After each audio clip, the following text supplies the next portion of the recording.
মা মারা যাবে আর বাচ্চা কাঁদবে না তা হবে না, বাপ মারা যাবে আর সন্তান কাঁদবে না সেটা হতে পারে না, স্বামী মারা গেলে বিবি কাঁদবে না সেটা হতে পারে না। তবে হ্যাঁ, চোখের পানি পড়বে, কোনো আর্তনাদ তাতে থাকবে না। মুসলমানের ছেলে আজ মনে দিয়ে যাচ্ছিলেন নবীর পাশে যদি জায়গা পেতে চাও, আব্বার কবরটা জান্নাতের বাগান যদি করতে চাও, আব্বা যখন মারা যাবে কাউকে দেখে জানাজা পড়াতে যেও না, কোন পীর ফকির ওলি আব্দাল গাছ কুতুব কাউকে ডাকতে হবে না। হ্যাঁ, মুসলমানের ছেলে আব্বা যখন মারা গেছে কোনের কাছে বসে কপালে হাতটা বুলিয়ে দাও, করুণ স্বরে যখন চোখের পানি আসবে,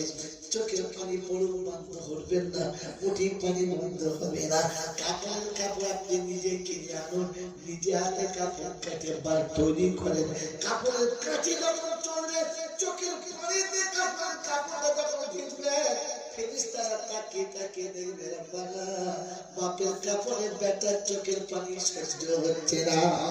কাপড়ের কাপড় কাটা হয়ে গেছে, গোসলটা আপনি নিজে দেবেন, গরম পানি বাপের দেখুন আপনাদের চোখের গরম পানিটা তার সাথে মিলবে, চোখের পানি যখন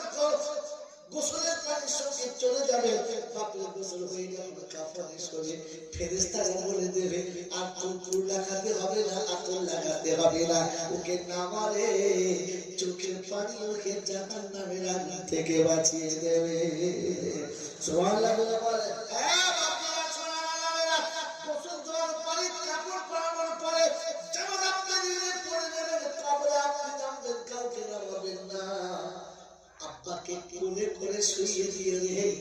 অন্য কাউকে শুয়াতে দিন না, কবরে শুইয়ে মুখের কাপড়টা খুলে একবার সালাম দিয়ে বলো আব্বা,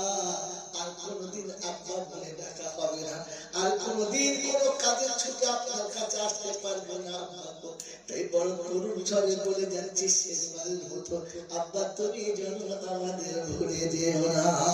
অন্ধকার কবরে আব্বাকে শুইয়ে দিয়ে কবরের পাশে চুপচাপ বসে থাকবেন, চলে যাবেন না, চোখের পানিতে যখন কবরের মাটি ভিজবে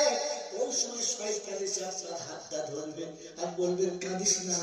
বাপের কবরের কাছে আপনার কাঁদা ভালো না, উঠে আয়, তখন মনে করবেন ইবলিস এসেছে, ওটা অন্য কেউ নয়। হয় মুসলমানের ছেলে বাপের কবর ছেড়ে উঠিস না রে,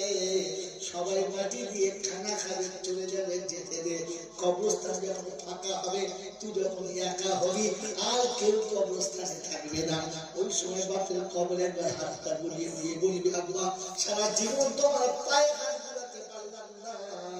আজ কবরের মাটির উপরে হাতটা বুলিয়ে